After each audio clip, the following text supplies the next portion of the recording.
What's going on, traders? I hope you guys have all been having an amazing Thursday, but I'm going to go ahead and break down my trades as usual and let you guys know my thoughts on the market overall. But let's go ahead and jump right into it.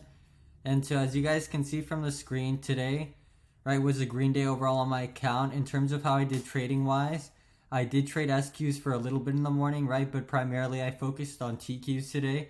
And as you guys can see, I was up $217 on TQs and I lost about $1 in SQs. So finished up about 216 on the day. Wasn't able to hit my daily goal, but I'm just glad I was able to, work my way out of some of the red that I had on Monday and Wednesday.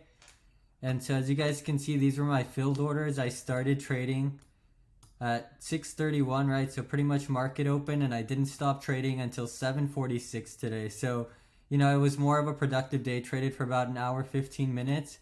And so let me go ahead and explain to you guys how I was able to make my money on TQs. And so what did I see? Heading into market open, what I noticed was the NASDAQ was, was starting to uptrend pre-market, right? It was trading between the top and the middle VWAP, and it was forming these higher highs here, right? As you guys can see, it was forming these higher highs, pulled on back to the middle VWAP, tried bouncing, right?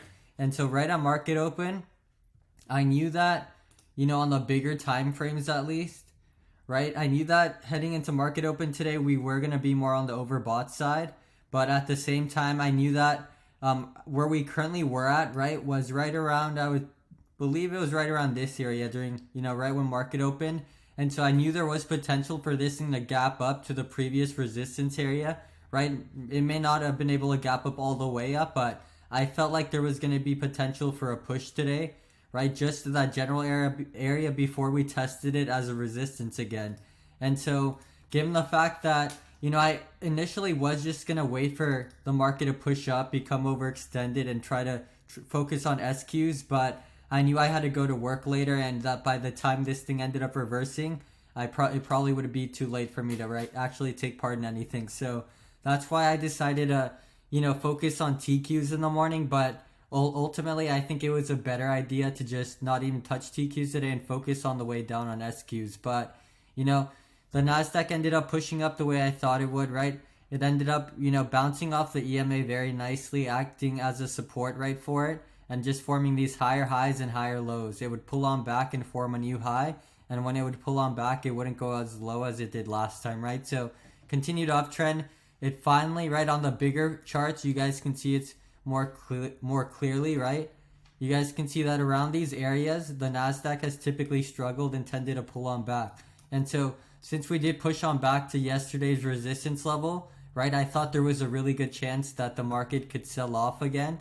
And that's what ended up happening. It sucks that I wasn't able to be at my computer yet again, right? But once I saw these lower highs and lower lows start to form, that definitely would have given me my signal that, the market is potentially starting to sell off now, right? I didn't know how high it was going to pull off or pull up exactly, right? I didn't know how high it was going to necessarily push up, but, I knew that once it started to sell off, it would no longer be using the EMA as a support, but as a resistance.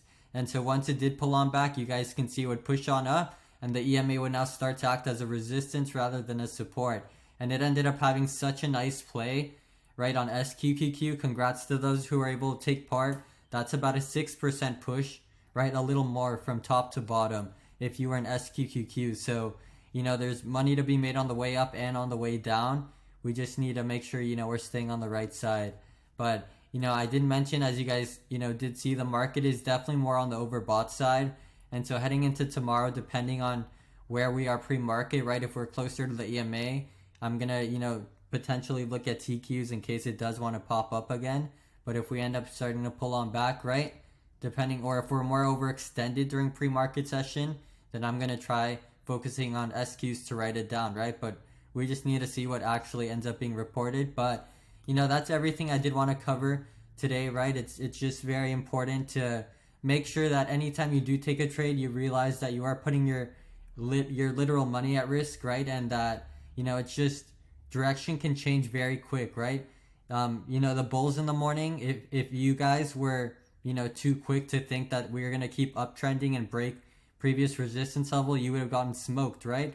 All of the bulls that were, riding this thing up and decided not to lock in profits, they ended up paying the price, right? This thing ended up pulling on back quite a bit. So, we just always want to make sure that we're getting into quality trades, right? And on the right side of direction. We're not trying to predict when something is going to sell off. We wait for it to start to consolidate and then start to form lower highs and lower lows, right? Before we actually get in aggressively. But that's what I'm going to be focusing on heading into tomorrow. Just trying to, if I have a red day, manage that risk. And if I have a green day, try to make the most of it, right? But I hope to see you guys then. I really do thank you guys for your time and support always. But if you guys have any questions at all, go ahead and drop a comment. I will be more than happy to answer that. But other than that, I will see you guys in tomorrow's recap. Take care and have a good rest of your day.